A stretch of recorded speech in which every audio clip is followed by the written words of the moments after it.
Hello everyone, I'm CY. Today I'd like to introduce a new multicast solution called BIERv6. Multicast is an important type of network service. Over the past 20 years, IETF has developed many multicast protocols that support multicast services forwarding. For example, it developed PIM, which we are already familiar with, Rosen MVPN, which emerged later, and P2MP MPLS MVPN, which applies to MPLS networks. These traditional multicast protocols share one characteristic: stateful multicast forwarding. To implement stateful multicast forwarding, a multicast distribution tree needs to be established, and each node needs to maintain the status of the tree in a multicast domain. In this way, the deployment, configuration, and the convergence of multicast services becomes more complicated.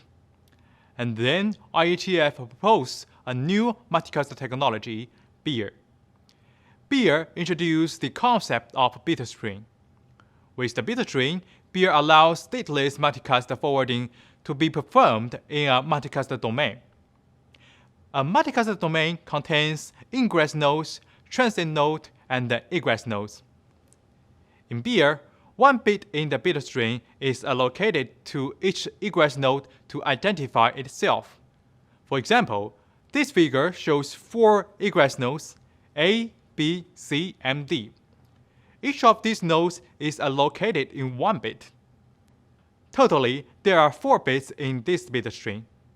If a bit is set in bitstring carried in a packet, the packet needs to be forwarded to the corresponding egress node. A bit index forwarding table, or BIFT for short, is maintained on transit nodes and other BIERv nodes. According to the BIFT and the bitstring, each transit node replicates and forwards packets and knows the destination egress nodes of the packets. RFC 8279 defines the fundamentals of BIERv, and RFC 8296 defines the BIERv MPLS encapsulation. That is how BIERv is encapsulated on the data plane. Here is the encapsulation format. The packet has Ethernet header, which is followed by a label called BIERv label. Through this label, a transit node knows which BIFT it should query. Next is the BIERv header, which carries the bit string. As we just mentioned, the bit string identifies egress node information. The next part is an MPLS label that carries a VPN ID. The last part is the multicast payload.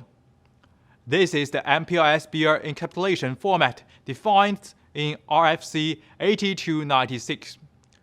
Such encapsulation is applicable to BIERv forwarding in an MPLS domain. For IPv6 networks, BIERv6 was developed based on BIERv forwarding and the encapsulation fundamentals. BIERv6 uses IPv6 scalability to embed all information required by BIERv into an IPv6 header.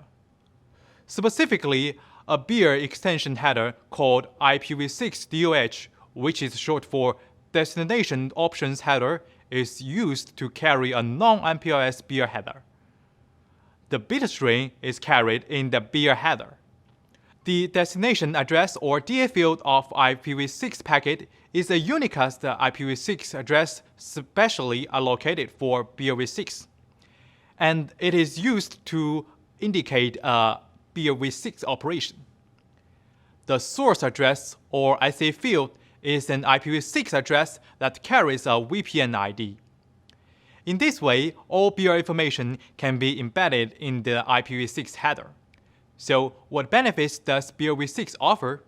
First, because it implements BIERv forwarding on IPv6 network and embeds all BIERv information into native IPv6 packets.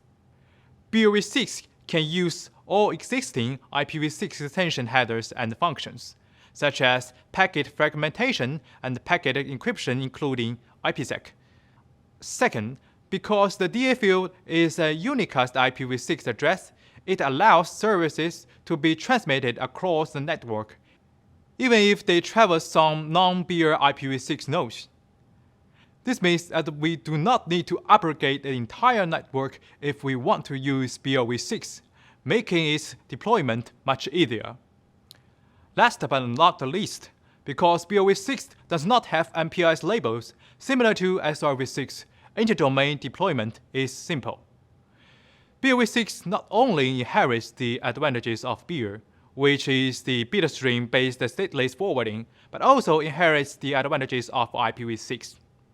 These advantages lay a solid foundation for BIERv6 to carry more new multicast services. And this is the end of this video. Thank you for watching.